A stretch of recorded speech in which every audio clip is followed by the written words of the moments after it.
Hi, I welcome you all to our channel Logical Leap. So in the first two videos, we have discussed the three questions, which is given account of primary targets of Uttar Pradesh tourism policy. This question is done. What is heritage arc? Underline its importance in Uttar Pradesh in terms of tourism potential. ये भी हो गया है. Describe the location of major tourist places of Bundelkhand tourist circuit of UP. These three question हो चुके हैं. 2018, 19, 20 में जितने क्वेश्चन आए थे ये हो चुका है हमारा. अगर आप ये देखोगे 2019 का ही क्वेश्चन है जो कि मैंने पहले भी वीडियो में बताया था. 2019 का question what is heritage arc, वही 2022 में भी पूछा था what is heritage arc. Exact as it is ये रिपीटेड क्वेश्चन है. Underline its importance in Uttar Pradesh in terms of tourism potential. Underline it's important in Uttar Pradesh in terms of tourism potential. 2019 और 2022 में एक ही question आया था. तो basically अभी हमारे पास सिर्फ दो क्वेश्चन है. एक 2021 का क्वेश्चन है और एक 2023 का क्वेश्चन है. 2021 में जो क्वेश्चन पूछा था major features of wildlife eco tourism circuit of Uttar Pradesh, और 2023 का क्वेश्चन है highlight the greater possibilities of tourism in Uttar Pradesh. अब मैं बताता हूँ आपको पीवाईक्यू का फायदा क्या है, जो कि मैंने पहले भी बता रखा है, but it becomes very very important to highlight the importance of PYQ again and again. Until and unless I do this, it's not going to, like, you are not going to absorb this. मतलब एक ही बात को जब तक मैं repeat नहीं करूंगा तब तक आपको ये समझ में नहीं आएगा. पहला क्वेश्चन था given account of primary targets of Uttar Pradesh tourism policy. उस क्वेश्चन को डिस्कस करते समय हमने कई थीमेटिक टूरिज्म के बारे में बात किया था. फिल्म टूरिज्म के बारे में बात किया था, एडवेंचर टूरिज्म के बारे में बात किया था, और उसी में wild life and eco tourism के बारे में बात किया था. तो वहां पे भी मैंने एक चीज बताई थी कि इस क्वेश्चन के अंदर हम जितने भी पॉइंट्स को डिस्कस कर रहे हैं इनका रिपीटेशन होगा आने वाले क्वेश्चंस में. तो यहाँ पे एक ब्रॉडर क्वेश्चन पूछ लिया इन्होंने. ये बहुत ही ब्रॉडर थीम है कि भाई बताओ कि प्राइमरी टारगेट्स क्या है उत्तर प्रदेश टूरिज्म पॉलिसी के. यहाँ पे उसी में से एक थीम उठाया वाइल्ड लाइफ इको टूरिज्म का, वो क्वेश्चन पूछ लिया. उसके सर्किट के मेजर फीचर्स बताओ क्या है. उसके बाद हाईलाइट द, जो क्योंकि 2022 वाला क्वेश्चन हम स्किप करने वाले हैं, ये ऑलरेडी मैं डिस्कस कर चुका हूँ. What is heritage arc. Heritage arc इसको हम लास्ट में एक वीडियो समराइज वीडियो में इन पांचों सारी जो टूरिज्म टॉपिक है इसका समराइज वीडियो मैं बना करके आपको दे दूंगा, ताकि जिससे ओवरऑल एक रिवीजन हो सके, जिसमें मैं कीवर्ड्स वगैरह सब कुछ हाईलाइट कर दूंगा. Highlight the greater possibilities of tourism in Uttar Pradesh. अब जो greater possibilities of tourism in Uttar Pradesh होगा वो सारी की सारी चीजें टूरिज्म पॉलिसी से निकल करके आएंगी. Greater possibility of tourism in Uttar Pradesh कहाँ पे होगा? जहाँ पे फिल्म टूरिज्म होगा, ग्लोबल विजिबिलिटी देगा उत्तर प्रदेश को. चाहे बनारस हो, वहाँ पे भी जाकर के वहाँ पे भी कई मूवीज की शूटिंग होती है. लखनऊ के अंदर भी बहुत सारी मूवीज की शूटिंग होती है. तो बरेली की बर्फी बहुत ही फेमस मूवी है. आप एग्जैक्टली ये सब लिख सकते हो पेपर के अंदर कि ये हुआ है. भोजपुरी सिनेमा जो अवधि बेल्ट है हमारा और जो बिहार से सटा हुआ है रीजन है हमारा, वहाँ पे भोजपुरी सिनेमा डोमिनेट करता है. तो ये पूरा हम दो क्वेश्चंस को डिस्कस करने वाले हैं. 2021 का question, illustrate the major features of wildlife eco tourism और ग्रेटर पॉसिबिलिटीज. शुरू करने से पहले बस एक चीज मुझे बताना है कि जितना भी मैंने पहले बता रखा है उसको रिवाइज करना है, उसको एक बार देखना है, उसमें से जितने कीवर्ड्स हैं उनको अपने दिमाग के अंदर वापस से उसको रिवाइज करते रहना है. वही कीवर्ड्स आप यूज करके इन आंसर्स को लिखोगे. कुछ भी नया नहीं पढ़ना है इन आंसर्स के लिए, कुछ नया नहीं पढ़ना है. ये लिटरली मैं आपको बता रहा हूँ. अगर आप नया पढ़ने जाओगे तो ना जाने ऐसे कितने क्वेश्चंस आपके सामने आएंगे और उनके लिए बार बार पढ़ते रहोगे. जो वैल्यू ऐड होना है आपको, आपके लिए जो भी आपको एग्जाम के अंदर जाकर के रेप्लिकेट करना है, लिखना है, वो सारा का सारा वैल्यू ऐड यहीं पे हो जाएगा. एग्जैक्टली एज इट इज यहाँ पे सारा का सारा वैल्यू ऐड हो जाएगा आपके लिए. तो 2021 और 2023 का क्वेश्चन हम लोग डिस्कस करते हैं, wildlife eco tourism circuit. Question answer पे जाने से पहले मैं बस इतना आपसे बोलना चाहता हूँ कि एक बार आप बैठो और सोच करके ये देखो कि wildlife eco tourism circuit में क्या क्या चीजें होनी चाहिए. अगर आप किसी जंगल में जा रहे हो और वहां पे आप एक सफारी वगैरह बुक किया, आप जा रहे हो देखने के लिए वहां पे, तो वहां पे सबसे पहले तो आपका ये टारगेट रहेगा कि यहाँ पे कौन कौन सी स्पेशीज है. यहाँ पे टाइगर है, यहाँ पे डियर है, यहाँ पे जो भी मतलब बाकी के एलिफेंट्स वगैरह, जो एलिफेंट्स, राइनो, बहुत सारे ऐसे स्पीशीज हैं जो आप जाओगे देखने के लिए. और बेसिकली यही होता है, अगर कोई टाइगर रिजर्व में हम जा रहे हैं, वहाँ टाइगर दिखे नहीं तो मतलब क्या है. तो सबसे पहले एक तो फीचर यही होगा कि हमको इनका कंजर्वेशन करना है, इनको प्रोटेक्ट करना है. दूसरा, एक जो प्रॉब्लम आप कॉमनली सुनते हुए आ रहे होगे कि लोग माउंट एवरेस्ट पे जा रहे हैं तो वहां पे पॉलीथीन छोड़ करके आ रहे हैं, वहां पे भी बॉटल छोड़ करके आ रहे हैं. तो जंगल में जाएंगे तो वहां पे भी जाहिर सी बात है छोड़ करके आएंगे. तो रिस्पॉन्सिबल टूरिज्म प्रमोट करना है. आप इन्हीं चीजों को कनेक्ट करते हुए जाना है कि अगर मैं जा रहा हूं तो मेरी एक्सपेक्टेशन क्या है. मैं वहां जाऊंगा तो मैं कुछ दिन तक रुकूंगा, तो अगर रुकूंगा तो मुझे वहां पे एक लॉज चाहिए रुकने के लिए. अगर मैं जाऊंगा वहां पे तो कोई एक गाइड चाहेगा जो बर्ड वॉचिंग वगैरह के लिए लेके जा सके और बता सके ये कौन सी स्पेशीज है, ये कौन सी ट्रीज की स्पेशीज है, ये सारी चीजें बता सके हमारे लिए. तो इन्हीं पॉइंट्स को अगर आप कॉमन सेंस के लिए सोचोगे तो भी जनरेट कर लोगे. हम यहाँ पे जब इसको एक बार रिवाइज करेंगे तो वापस से जब आप बैठ करके इसको सोचोगे इन सारी चीजों को, तो आपको समझ में आएगा कि ये मतलब बेसिकली ये कितना ईजी है. और जब आप सोचते हो, जब अपने आप कॉग्निशन को यूज करते हो, तो चीजें ज्यादा देर तक स्टे करती हैं आपके दिमाग के अंदर. So we will directly go to this question. 2021 का question, wildlife eco tourism के मेजर फीचर्स क्या है. जो भी टू दी सर्किट। अब जैसे ये नोट जो है wild life and eco tourism circuit, ये बेसिकली एक शॉर्ट नोट है। एक तो मैंने ब्रॉड क्वेश्चन लिखा, ब्रॉड आंसर लिखा, जिसमें मैंने बहुत ही डेंस तरीके से लिखा। इसलिए लिखा क्योंकि मुझे मुझे पता है कि अगर हम 100 चीज़ों को पढ़ते हैं उसमें से 10 से 20 चीज़ें याद रहती हैं हमें। तो अगर मैं थोड़ा सा ब्रॉडली लिखूंगा तो उसमें से मुझे अगर काम की चीज़ें भी याद रहेंगी तो एग्जाम के अंदर एज इट इज़ मैं रेप्लिकेट करके चला आऊंगा। लेकिन उसके बाद मैंने एक शॉर्ट नोट्स भी बना करके रखे हुए हैं, इसलिए क्योंकि एग्जाम के बीच में आपके पास टाइम नहीं रहता। जब when you get closer to the exam, you don't have too much of time। तो उस टाइम पे क्या करना है आपको कि इन नोट्स का जो शॉर्टर वर्जन है इनको एज इट इज यूज कर लेना है। जैसे biodiversity conservation, responsible travel practices, eco friendly tourism, tiger reserve, wetland, bird sanctuaries. अब सुन करके तो लगेगा कि यार बर्ड सेंचुरीज कहाँ उत्तर प्रदेश के अंदर, टाइगर रिजर्व कहाँ उत्तर प्रदेश के अंदर। लेकिन जैसे जैसे हम डिस्कस करेंगे, क्योंकि इतना अगर नेशनल लेवल पे इतना ज़्यादा डिस्कस नहीं है ये चीज़, नेशनल लेवल पे इतना ज़्यादा इसके बारे में बात नहीं होती, इसका मतलब ये ऐसा नहीं है कि एग्जिस्ट ही नहीं करता, दिस एग्जिस्ट। तो okay, we will go to the broader question, broader answer जो मैंने लिख रखा है, and with help of that we will discuss this question, this particular question. Bundelkhand tourism circuit हो चुका है हमारा। उसके बाद फिर हाँ, illustrate the major features of wildlife eco tourism circuit of Uttar Pradesh. तो सबसे पहले क्या देना है कि वाइल्ड लाइफ इको टूरिज्म किस चीज़ को एम करेगा। इसके पहले वाले क्वेश्चंस में जब हम बात कर रहे थे बुंदेलखंड का, तो वहाँ पे कल्चरल, रिलीजियस, आर्किटेक्चरल, इन फीचर्स की बात कर रहे थे। मैं बोला था कि इन्हीं तीनों का यूज़ करके आप अच्छा इंट्रोडक्शन बना सकते हो। यहाँ पे जब वाइल्ड लाइफ इको टूरिज्म की बात करें तो किसके बारे में बात करेंगे यहाँ पे? Biodiversity conservation, responsible travel practices, eco friendly tourism. ये कीवर्ड्स याद कर लेने कि बायोडाइवर्सिटी कंजर्वेशन किस चीज को, wildlife eco tourism in UP किस चीज, उसका एम क्या है, ऑब्जेक्टिव क्या है। एक तो उसका ऑब्जेक्टिव है कि बायोडाइवर्सिटी को कंजर्व करना है हमको। दूसरा, रिस्पॉन्सिबल ट्रैवल प्रैक्टिसेस को हमको प्रमोट करना है, और इको फ्रेंडली टूरिज्म। तो तीन कीवर्ड्स हैं, biodiversity conservation, responsible travel practices, eco friendly tourism.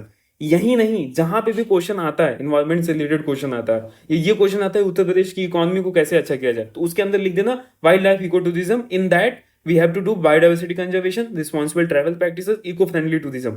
नई चीजों को, 50 चीजों को याद करके 50 नए आंसर्स नहीं बनाने हैं। 5 ही चीजों को याद करो, उन्हीं को ये सोचो कि इसको कैसे मल्टीपल आंसर्स में मैं यूज कर सकता हूँ, मल्टीपल क्वेश्चंस में मैं किस तरीके से इसको यूज कर सकता हूँ। ये हमारा टारगेट है, ये हमारा गोल है इसमें। तो with its tiger reserve, wetlands, bird sanctuary, Uttar Pradesh has immense potential in the field of wildlife ecotourism। वही मैं बोल रहा था आपको पहले भी कि उत्तर प्रदेश में टाइगर। अब चाहे ये वाला इंट्रोडक्शन आप बना दो कि क्या ऑब्जेक्टिव है, क्या एम है वाइल्ड लाइफ इकोटूरिज्म का, चाहे ऑब्जेक्टिव आप ये बना दो with it tiger reserve, wetland, bird sanctuaries. यही, चाहे इसको आप इधर मेन पॉइंट के अंदर यूज कर लो, चाहे इसको एक पॉइंट बना करके यूज कर लो। किसी भी इंट्रोडक्शन के अंदर कोई भी पॉइंट वेस्ट नहीं करना है। इंट्रोडक्शन आपको एक छोटा सा इंट्रोडक्शन लिखना है, आगे बढ़ जाना है। बहुत बड़ा सा इंट्रोडक्शन नहीं लिखना है। मैंने पहले बोला कि ये आंसर बहुत डेंस है, कंटेंट डेंस आंसर है, क्योंकि मुझे किसी का भी दिया हुआ मटेरियल नहीं पढ़ना है। मैंने जो आंसर लिख रखा है मुझे उसी आंसर को बार बार रिवाइज करना है, जिससे मैं आसानी से वहां पे बैठ करके एग्जाम के अंदर मुझे बहुत ज़्यादा सोचना ना पड़े, बहुत ज़्यादा अपने मतलब वहां पे बैठ करके मैं बना रहा हूँ, ब्रेन स्टॉर्मिंग कर रहा हूँ, उसका टाइम ही नहीं होता वहां पे एग्जाम के अंदर। 7 मिनट के अंदर आपको एक आंसर लिखना है, वैसे 20 आंसर्स आपके सामने हैं। तो जब उतना टाइम ही नहीं है तो मैं ऑलरेडी अपने आप को प्रिपेयर करके जाऊंगा। मेजर फीचर्स क्या होंगे वाइल्ड लाइफ इको टूरिज्म के लिए? अब जो भी एरिया उसके अंदर इंक्लूड किया गया है, वहां उसके आगे आप एक वर्ड यूज करो, diverse wild life sanctuaries and national park. Diverse word हम लोगों ने कहाँ भी यूज किया था? इसके पहले वाला जो क्वेश्चन था जहां पे हम लोगों ने हेरिटेज आर्क में बात किया था, तो वहां पे भी डाइवर्सिटी की बात की थी। किस तरीके की डाइवर्सिटी? रिलीजियस डाइवर्सिटी की बात कर ली हम लोगों ने। वहां पे रिलीजियस डाइवर्सिटी का मतलब 3 शहर उसमें थे, एक आगरा था, लखनऊ था और वाराणसी था। अब इन तीनों शहरों में रिलीजियस डाइवर्सिटी एग्जिस्ट करती है, आर्किटेक्चरल डाइवर्सिटी एग्जिस्ट करती है। आगरा में मुगल आर्किटेक्चर है, अवध में, लखनऊ के अंदर अवधी आर्किटेक्चर है, नवाबों द्वारा जो बनाया गया है, और हमारा एंशियंट सिविलाइजेशनल ग्लोरी है बनारस। तो ये एक डाइवर्सिटी एग्जिस्ट करती है, जिसको हम लोगों ने बोल दिया था कि एक मिनी इंडिया के फॉर्म में, कि अगर उत्तर प्रदेश देख लो तो इंडिया देख लिया आप लोगों ने। तो diverse wild life sanctuaries and national park. तो डाइवर्स कौन कौन से नेशनल पार्क? अब यही काम आपका बन जाएगा यहाँ पे। एक दुधवा नेशनल पार्क हो गया, एक नेशनल पार्क, क्योंकि हम लिख रहे हैं कि एक वाइल्ड लाइफ सेंचुरी हमारे पास है, एक नेशनल पार्क हमारे पास, कोई वेटलैंड हमारे पास, टाइगर रिजर्व भी हमारे पास है। बस नाम ही याद करना है इसको, वही नीचे रख देना अपने पॉइंट को सब्सटेंशिएट करने के लिए। कंटेंट आपको मिल रहा है, दुधवा नेशनल पार्क है, पीलीभीत टाइगर रिजर्व है, चंद्रप्रभा वाइल्ड लाइफ सेंचुरी है आपकी, are home to endangered species. कौन से endangered species? Swamp deer, Bengal tiger and घड़ियाल। 3 स्पीशीज के नाम पता चल गए। तीन नेशनल पार्क के तीन हमारे wild life sanctuary, national park और एक टाइगर रिजर्व का नाम पता चल गया।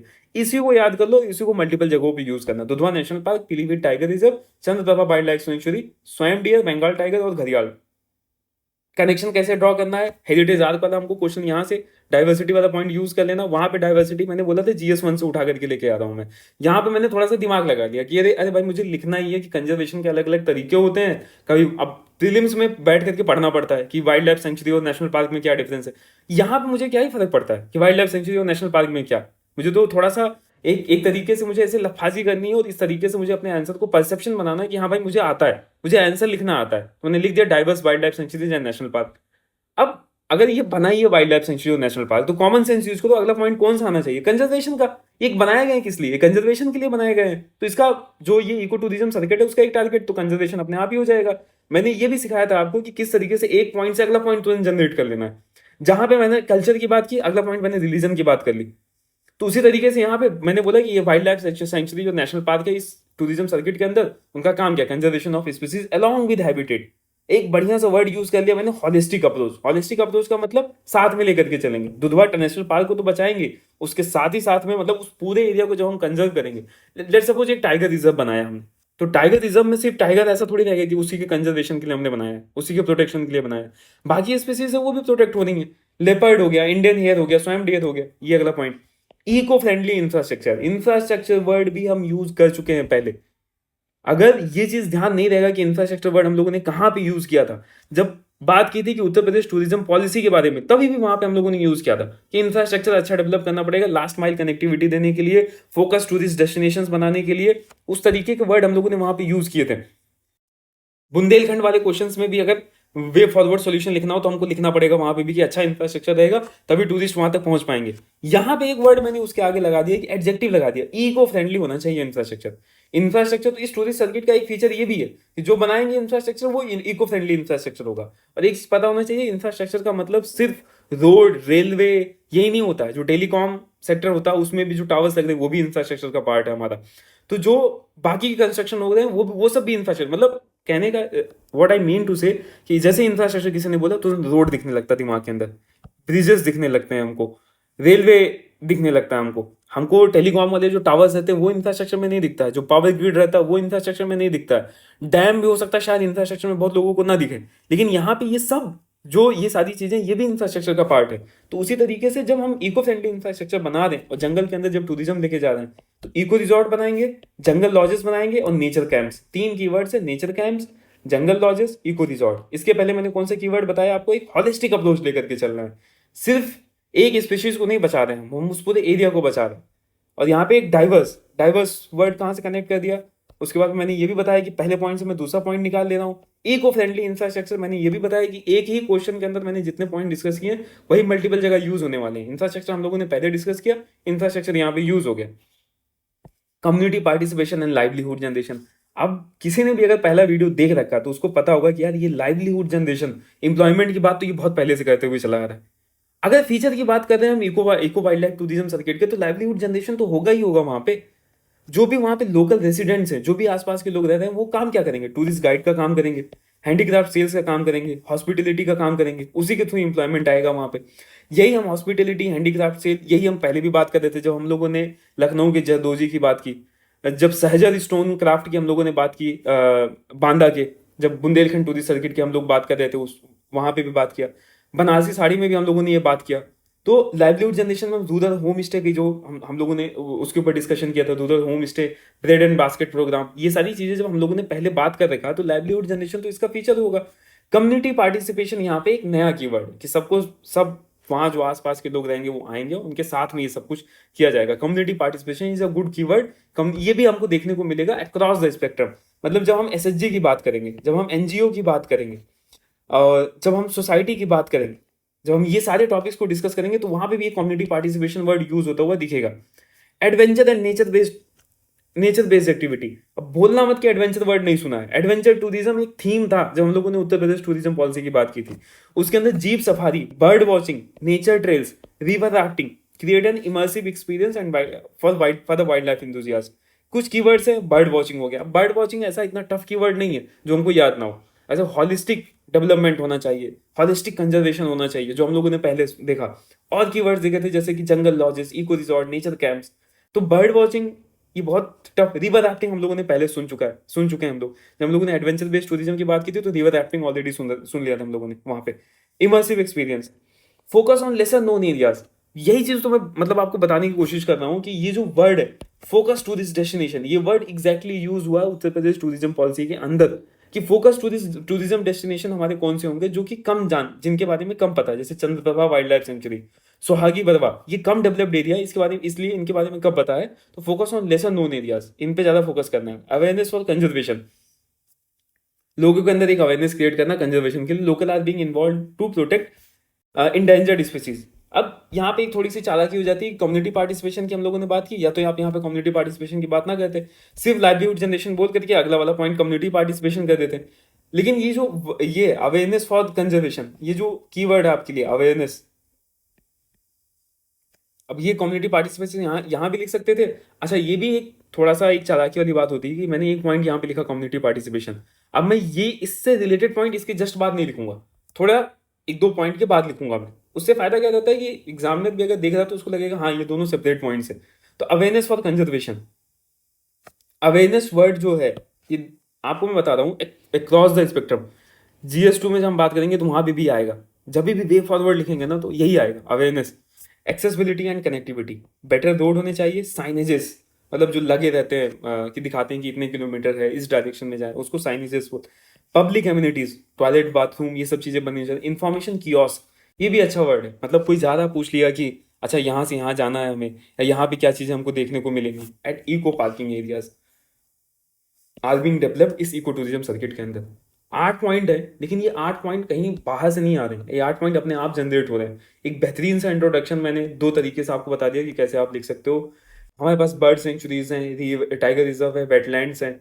हमको करना क्या है, बायोडाइवर्सिटी कंजर्वेशन प्रमोट करना है, रिस्पॉन्सिबल ट्रैवल प्रैक्टिसेस को प्रमोट करना है, और इको फ्रेंडली टूरिज्म होना चाहिए हमारा। Conservation of species along with habitat, species को भी बचाना है, हैबिटेट को भी बचाना है, हॉलिस्टिक अप्रोच लेकर के रखना है हमको। इको फ्रेंडली इंफ्रास्ट्रक्चर होना चाहिए हमारा, community participation, livelihood generation, adventure and nature based activities होनी चाहिए, focus on lesser known areas. जैसे जो फोकस टूरिस्ट डेस्टिनेशन उसमें 2 का नाम, चंद्रप्रभा वाइल्ड लाइफ सेंचुरी और सोहागी बरवा। अगर आप देखोगे ऊपर से मतलब पहले वाले पॉइंट से, तो पांच पांच जगहों के नाम हम लोग दे चुके हैं। Dudhwa national park, Pilibhit tiger reserve, Chandraprabha wild life sanctuary, उसके बाद फिर चंद्रप्रभा, यहाँ पे सोहागी बरवा, 4 जगहों के नाम ले लिया, 3 स्पीशीज के नाम, tiger, leopard, Indian hare, swamp deer, Bengal tiger, घड़ियाल, ये सब आप स्पीशीज के नाम देख सकते हो। जो जैसे वर्ड्स हम लोगों ने यूज किया था पहले, एडवेंचर बेस्ड टूरिज्म, तो यहाँ पे adventure and nature based activities उसको कर लिया। लाइवलीहुड जनरेशन की बात एम्प्लॉयमेंट की बात हम लोगों ने पहले किया था, जब भी मैं आपको बोलता था कि सिलेबस ही मेरा फ्रेमवर्क है, मैंने GS3 से उठाया एम्प्लॉयमेंट, लाइवलीहुड जनरेशन, ये सारी चीजें। इंफ्रास्ट्रक्चर भी मैंने GS3 से उठाया, बस एक होशियारी यहाँ दिखा दी कि ठीक है भाई इको फ्रेंडली लगा देते हैं इसके पहले, क्योंकि ये मतलब इसका ही क्वेश्चन है ये। Conservation of species along with habitat. तो हम लोग अब नेक्स्ट क्वेश्चन पे जाते हैं, हाईलाइट द ग्रेटर, क्योंकि हेरिटेज आज वाला क्वेश्चन हम डिस्कस कर चुके हैं। अब अगला क्वेश्चन है highlight the greater possibilities of tourism in Uttar Pradesh. क्या है ग्रेटर पॉसिबिलिटीज, मतलब कहाँ कहाँ उत्तर प्रदेश अपने टूरिज्म में फैल सकता है। ये एग्जैक्टली वही क्वेश्चन ही है जो क्वेश्चन इसके पहले हम सबसे पहला क्वेश्चन हम लोगों ने डिस्कस किया था, उत्तर प्रदेश की टूरिज्म पॉलिसी क्या है। वही ग्रेटर पॉसिबिलिटीज उत्तर प्रदेश की टूरिज्म इन उत्तर प्रदेश। मैं आपसे यही करने की कोशिश कर रहा हूँ। आपने 2-3 क्वेश्चन सॉल्व किया, आपने उसका फ्रेमवर्क अपने दिमाग में बैठाया, कीवर्ड्स याद किए, बस काम खत्म हो गया। वो टॉपिक के ऊपर बस आपको नेक्स्ट 5-6 ऐसे क्वेश्चंस लिखने हैं, ऐसे आंसर्स लिखने हैं जो कि एग्जाम रिलेटेड हो। अगर मतलब exam related in the sense कि कोई अपनी टेस्ट सीरीज निकाल रहा है और उसमें टेस्ट सीरीज में ये टॉपिक्स कवर ही नहीं हो रहे हैं, तो किस बात की टेस्ट सीरीज। आप बहुत होशियार बनने के चक्कर में आपने बहुत टफ क्वेश्चंस बना दिए अपने टेस्ट सीरीज के अंदर, और बाकी के एस्पिरेंट्स जाकर के उन्होंने वो टेस्ट सीरीज ले ली। अब वो टेस्ट सीरीज अगर वो PYQ से गाइडेड टेस्ट सीरीज नहीं है तो किसी काम की टेस्ट सीरीज नहीं है आपके लिए वो। तो PYQ गाइडेड टेस्ट सीरीज जो नहीं होगी वही आपके लिए सबसे इंपॉर्टेंट टेस्ट सीरीज है। Highlight the greater possibilities of tourism. मैं आपसे एक ही चीज बता रहा हूँ, सबसे होशियार आदमी वही है जो 10 नए नए तरीके की चीजें नहीं करता है, उसको एक ही चीज आता है लेकिन उसको 10 तरीके से पेश करके बता देता है। Cultural, historical, spiritual, architectural heritage, rich heritage के साथ में उत्तर प्रदेश इमेंस पॉसिबिलिटी है उत्तर प्रदेश में टूरिज्म की। क्यों? क्योंकि हमारे पास historical, spiritual, architectural, cultural heritage. यही कीवर्ड मैं पहले आंसर में भी यूज कर रहा था, यही यहाँ पे भी यूज कर रहा हूं। एक ही इंट्रोडक्शन का फॉर्मेट मेरे पास है, मैं उसको 10 जगह यूज करूंगा, बेहतरीन इंट्रोडक्शन बनाऊंगा मैं।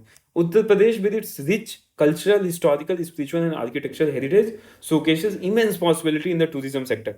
खत्म बात। दूसरे तरीके का इंट्रोडक्शन बनाना है, क्योंकि मुझे कंटेंट डेंस करना अपना answer. First in the category of domestic tourist football, third in the international UP a prominent and promising tourist destination. बेहतरीन सा introduction, 2 keyword, prominent and promising, 2 बढ़िया से फैक्ट कि डोमेस्टिक टूरिस्ट फुटबॉल में पहला, तीसरा इंटरनेशनल फुटबॉल में। यही मैं आपसे पहले भी जब टूरिज्म पॉलिसी के ऊपर बात कर रहे थे तो वहां पे भी ये बात की थी कि टूरिस्ट फुटबॉल कितना है, कैसा है। Possibilities of tourism, heritage arc आ गया आपका। हेरिटेज आर्क के ऊपर एक पूरा पूरा क्वेश्चन था, यहाँ पे हेरिटेज आर्क एग्जैक्टली आ गया। Agra, Lucknow, Varanasi constitute the 3 pillars of this arc. Cultural, architectural and spiritual blend of this places attract huge chunk of global tourist. जो हम लोगों ने पीछे पीवाईक्यू सॉल्व किया यहाँ पे यूज कर लिया कि अगर ये हेरिटेज आर्क बना रखा है हमारे पास ये हेरिटेज आर्क है जो टूरिस्ट को ड्रॉ करेगा, जो कि एक मैग्नेट के फॉर्म में काम करेगा ग्लोबल टूरिज्म को अट्रैक्ट करने के लिए। बुंदेलखंड टूरिस्ट सर्किट, मतलब इतना होशियार होना चाहिए कि मैंने जो जो चीजें यूज की हैं, जिस चीज का आंसर लिखा उसको तुरंत यूज कर लेना। पॉसिबिलिटीज ऑफ टूरिज्म कहाँ है, क्योंकि हमारे पास बुंदेलखंड टूरिस्ट सर्किट है। Historical, cultural, spiritual, Mahoba, Banda, Chitrakoot, ये सारी चीजें। इतना बड़ा पॉइंट लिखना नहीं है, आप सिर्फ लिख लो Bundelkhand tourist circuit with prominent places like Mahoba, Banda, Chitrakoot reflect the true potential of Bundelkhand. Wild life and eco tourism, ये अप्रोच है, ये प्रोसेस है। अगर इस प्रोसेस को सीख गया तो आपके लिए एग्जाम बहुत ईजी हो जाएगा। ये क्या, कोई भी एग्जाम बहुत ज्यादा ईजी हो जाएगा।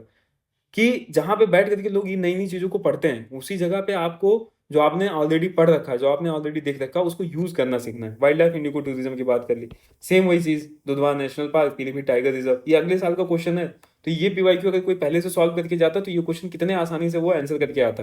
अगर ये वीडियो देख करके जाता तो उसके लिए कितना आसान हो जाता। और आप खुद सोच के देखो, जब आप ये वीडियो देख रहे हो और इस साल का पेपर आप अटेम्प्ट करने वाले हो, या कभी भी आप इसका मेंस का पेपर अटेम्प्ट करोगे यूपी पीसीएस, जिसमें यूपी स्पेशल के आप आंसर्स करके आओगे, तो उसमें ये कितना ज्यादा आपको हेल्प करने वाला है। क्योंकि आपके लिए इतना आसान हो जाएगा जब आप पीवाईक्यू देख ही रहोगे, एग्जैक्ट पीवाईक्यू रिपीट कर दे रहे हैं। जो पीवाईक्यू में पूछ रखा उसी का ग्रेटर लार्जर, या तो उसमें से कोई एक थीम उठा करके पूछ लिया, या तो कोई दूसरे फॉर्म में उसको पूछ लिया, चाहे टूरिज्म पॉलिसी पूछ लो, चाहे ग्रेटर पॉसिबिलिटीज, एक ही बात है। स्पिरिचुअल टूरिस्ट प्लेसेस हमारे पास कौन कौन से हैं? अयोध्या, मथुरा, सारनाथ, जिसको स्पिरिचुअल विजडम चाहिए यहाँ पे आ जाए। बुद्धिस्ट सर्किट है हमारे पास इंटरनेशनल टूरिज्म को प्रमोट करने के लिए। अब बुद्धिज्म और इंटरनेशनल टूरिज्म को कनेक्ट करने के लिए कनेक्ट करने का जो एक आइडिया है, यहाँ पे सबसे अच्छे तरीके से यूज हो सकता है। कुशीनगर, श्रावस्ती, सारनाथ, जापान से लोग आ सकते हैं, चाइना से लोग आ सकते हैं, म्यांमार से लोग आ सकते हैं, क्योंकि यही बर्थ प्लेस है बुद्धिज्म का। डाइवर्सिटी ऑफ टूरिज्म स्पॉट्स, हमारे पास बहुत सारे टूरिज्म स्पॉट्स हैं। आगरा मुगल हार के मुगल इसको रिफ्लेक्ट करता है, अवध इसका अपना सिग्निफिकेंस है। मेडिकल टूरिज्म की बात कर ली हम लोगों ने, आयुष, आयुर्वेद, क्या क्या पॉसिबिलिटीज है क्रिएटिव टूरिज्म की। मेडिकल टूरिज्म भी एक पॉसिबिलिटी है। एडवेंचर टूरिज्म की बात पॉसिबिलिटी कर ली, यहाँ पे रिवर राफ्टिंग की बात कर ली, पैराग्लाइडिंग की बात कर ली। डिजिटल टूरिज्म भी है, वर्चुअल टूर करवा लो, ताजमहल देख लो, रूमी दरवाजा देख लेना है। इनोवेटिव मीन्स कैसे, नाइट सफारी, कहाँ पे, कुकरेल फॉरेस्ट। ये एक ऐसा पॉइंट है जो आपको गारंटी, अगर एग्जामिनर की नजर इस पॉइंट पे पड़ रही है, आपने इसको हाईलाइट करके रखा है, आपको हाफ मार्क्स या 1 मार्क्स ज्यादा दिला करके जाएगा। हैंडीक्राफ्ट की बात हो रही है, zardozi, silk of Banaras, brass of Moradabad. Livelihood and employment, home stay, greater possibility of tourism क्या है, ये भी एक पॉसिबिलिटी है कि लाइवलीहुड एंड एम्प्लॉयमेंट जनरेशन में हेल्प करेगा। Hospitality, eco guide, eco and wild life tourism अभी हम लोगों ने देखा। हेरिटेज कंजर्वेशन, ये हम लोगों ने पहले देख रखा जब मैंने आपसे बोला कि GS1 का पॉइंट है। Tourism only not only promotes culture and tradition, लेकिन हेरिटेज कंजर्वेशन को भी प्रमोट करता है। बस खत्म हो गया। We are done with all the topics of tourism. मतलब जितने भी पीवाईक्यूज आए हैं सारे टूरिज्म के हम लोगों ने सॉल्व कर दिया। And with this, if you have covered all this topics, and after this I will provide a summary के फॉर्म में मैं बताऊंगा, जिसमें वापस से जितने भी कीवर्ड्स हैं मैं उसको रिपीट कर दूंगा, जो फैक्ट है उसको भी रिपीट कर दूंगा, जिससे ये आप अगर उस वीडियो को 1.5x या 2x पे अगर एक बार देख लेते हो, तो एग्जाम के पहले भी अगर आप एक बार देख लेते हो और टूरिज्म का ये भी क्वेश्चन आ गया, I guarantee you that you are going to score one of the best in that topic. So thank you very much for watching this video till the end. I will be soon coming up with the next topic. So mostly the next topic will be okay. We will discuss the next topic as mineral. जो भी इसमें दे रखा sequence, उसी sequence में हम discussion करेंगे. Thank you so much.